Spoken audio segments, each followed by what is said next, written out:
मालूम नहीं है, जिस जगह की मालूम नहीं है उस जगह पे आप पहुंच जाते हैं और आपके साथ कोई घटना हो जाता है। बहुत ज़्यादा मेहनत लगता है माँ और बाबूजी को आपके पालने और पोसने में और आपके इस प्यार को प्राप्त करने में, लेकिन आप कहीं ना कहीं छोड़ कर चले जाते हैं। बहुत बड़ी घटना है और बहुत निर्दयनीय घटना है। मैं आप कैमरामैन से कहूँगा कि यहाँ पर इस गाँव के सरपंच साहब हैं, मैं इनसे एक राय लेना चाहता हूँ कि क्योंकि ये जो घटना है कोई बोलना नहीं चाहता है और बोलने में भी लोगों को बहुत ज़्यादा वो हो रहा है क्योंकि सब रो रहे हैं, ऐसा पूरा गांव में माहौल है। मकर संक्रांति का जो त्यौहार था पूरे गांव में लोग नहीं मना पाए, इतना दर्दनाक घटना हुआ है। सरपंच साहब सबसे बड़ी ये बात बताएं कि ये जो घटना हुआ है इसके बारे में क्या कहना चाहते हैं आप? मैं इस घटना के बारे में ज़्यादा कुछ नहीं कहूँगा। जिसका मृत्यु हुआ है उसका बाप दादा आज तक कहीं खेत पथार, गाछी कलम, खड्डा कलम नहीं देखा। सब अपने अपने काज रोजगार में लगे रहते हैं।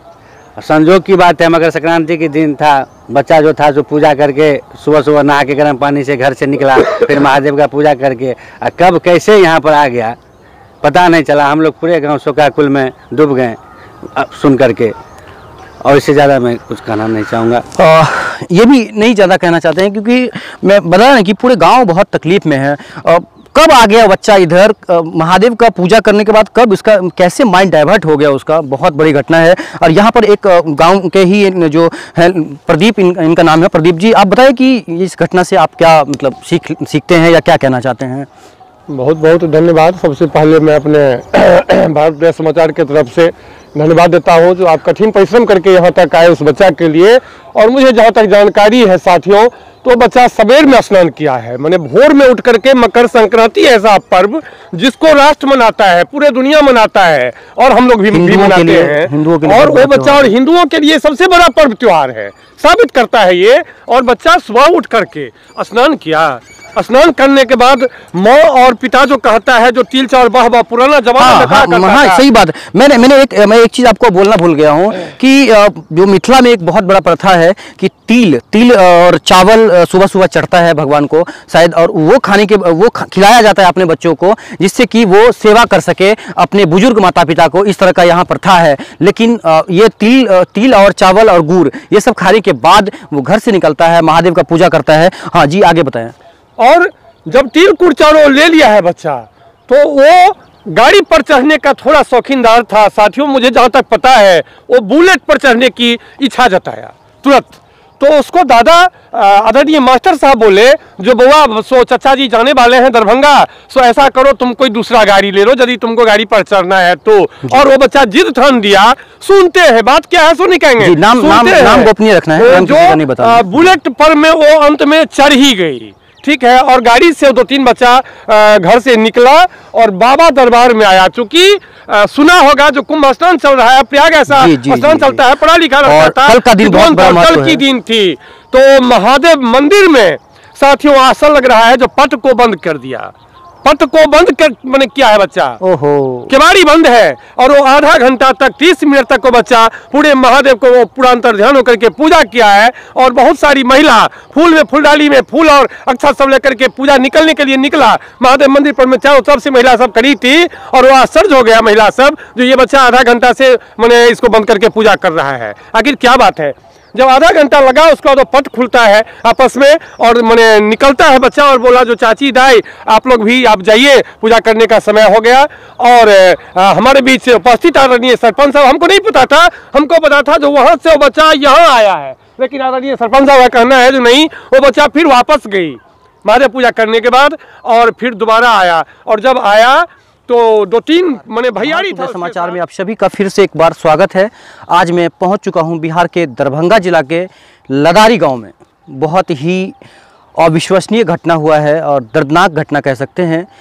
एक 15 वर्ष का लड़का जो कभी धूल के पास नहीं गया हो, कभी धुआं के पास नहीं गया हो, कभी कीचड़ के पास नहीं गया हो, गंदगी उसे बहुत खराब लगता था, गंदगी से बहुत दूर रहता था वो लड़का।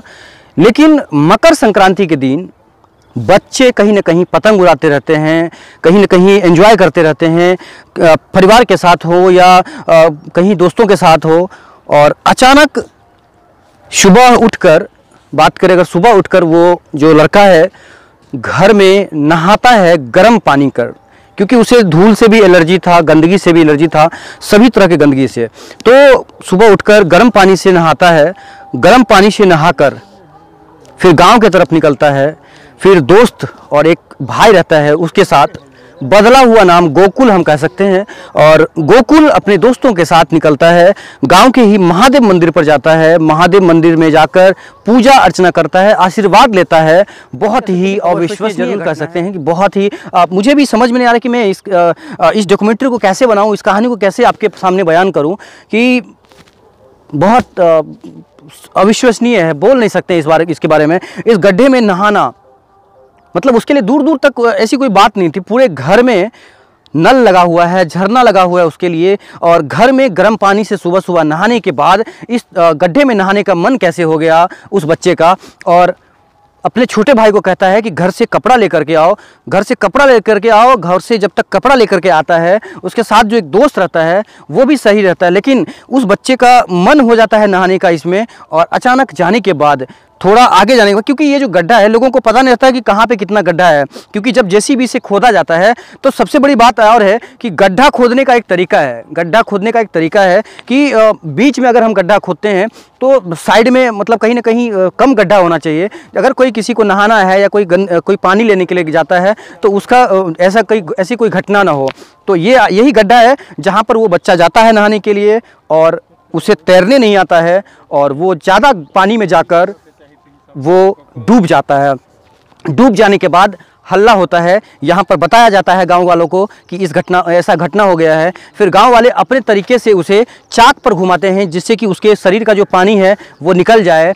बहुत सारा कोशिश किया गया उस बच्चे को बचाने के लिए, लेकिन वो बच्चा नहीं बच पाया। एक ही बात हम गुजारिश करना चाहते हैं सभी माता पिताओं से कि भाई अपने बच्चों को कम से कम ये शिक्षा दीजिए कि दूसरे जगह नहीं जाएं। लेकिन बच्चों का भी कहीं ना कहीं एक गलती है कि माता पिता का बात नहीं मानते हैं, माँ और बाबूजी का बात नहीं मानते हैं। इस चीज़ के ऊपर ध्यान देना चाहिए कि ये गड्ढा में आने की ज़रूरत क्या है। समझ के परे है ये गड्ढे में आने की ज़रूरत क्या है। अगर ये गड्ढा में आना है तो अगर आपको तैरने आता है तब आइए, नहीं तो किसी ट्रेनर के साथ आइए, नहीं तो किसी तैराक के साथ आइए। अगर तैराक है तब जाइए, लेकिन नहीं जाइए। आजकल बहुत ज़्यादा ऐसा घटना हो रहा है। सभी माताओं पिता से मैं भारत उदय समाचार से गुजारिश करूंगा के तरफ से कि प्लीज़ अपने बच्चों को इस तरह का ज्ञान दें। और बच्चे से भी गुजारिश करूंगा कि इस वीडियो को ज़्यादा से ज़्यादा शेयर करिएगा, व्हाट्सएप और फेसबुक पर शेयर करिएगा, लोगों को बताइएगा इस चैनल के बारे में।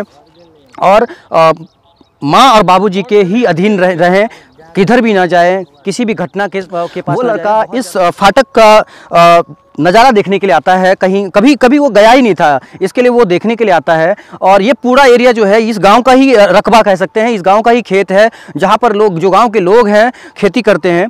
और इस जगह पर आने के बाद फिर से एक बार कह रहा हूँ कि बहुत ही दर्दनाक घटना है। बहुत सारे लोग, साइंस तो इसके ऊपर विश्वास नहीं करता, लेकिन बहुत सारे लोग इस घटना के बाद कहते हैं कि मैं आज तक तंत्र विद्या के ऊपर विश्वास नहीं किया था, लेकिन इस घटना से मैं तंत्र विद्या के ऊपर भी विश्वास करता हूं। और मुझे कहीं ना कहीं जो गांव वालों से बात हुआ है, उन्होंने कहा कि कहीं ना कहीं मुझे अब डर लगने लगा है कि ये तंत्र विद्या होता क्या है और इस तरह के घटना को कैसे अंजाम दिया जाता है। लेकिन हाँ, आपको मैं एक बात बताना चाहता हूँ कि ये जो तालाब नुमा आपको दिख रहा है गड्ढा है, लगभग 15 से 20 फीट गड्ढा है। और ये गड्ढा जो गांव में, प्रत्येक गांव में मिल जाएगा आपको, क्योंकि लोगों को बहुत ज़्यादा आजकल शौक चढ़ गया है कि घर हम बनाएंगे तो बहुत ऊंचे में बनाएंगे, तो उनके पास मिट्टी नहीं है या गड्ढे जैसा घर है तो उनको मिट्टी खरीदना है। और जिनके पास पैसा नहीं है तो वो अपने खेत को कटवा कर गड्ढा करवाते हैं और इस मिट्टी को बेचते हैं। ऐसे ही एक गड्ढा है जहाँ पर लड़का जाता है फाटक देखने के लिए। एक मिनट यूज़ करो तो ये गड्ढा जो है, मैं आपको बताना चाहूँगा कि गड्ढा, आपको बताया कि मिट्टी काटने का काम होता है तब जाके गड्ढा होता है। जो मिट्टी खरीदते हैं, चाहे मिट्टी जो बेचते हैं, उनके पास पैसा अगर नहीं है या कोई ऐसी काम है तो वो मिट्टी को बेचते हैं, क्योंकि मिट्टी भी आजकल बहुत ज़्यादा पैसे में बिकता है। और इस गड्ढे का यही मतलब है कि मिट्टी बेचना और मिट्टी खरीदना। लेकिन बहुत बड़ी बात जो है, 15 साल का युवक गोकुल नाम का जो लड़का रहता है, इस गड्ढे में कैसे उसका मन हो जाता है कि हम नहाएंगे। जो बच्चा कभी आज तक धूल और गर्दा या धुआं कह सकते हैं उसके पास गया नहीं हो, उससे दूर रहा हो, उस बच्चे के माइंड में कैसे आया कि हम आज इस गड्ढे में नहाना है मुझे। और मकर संक्रांति का दिन पतंग उड़ाने का समय, घर में एंजॉय करने का समय उसे मन में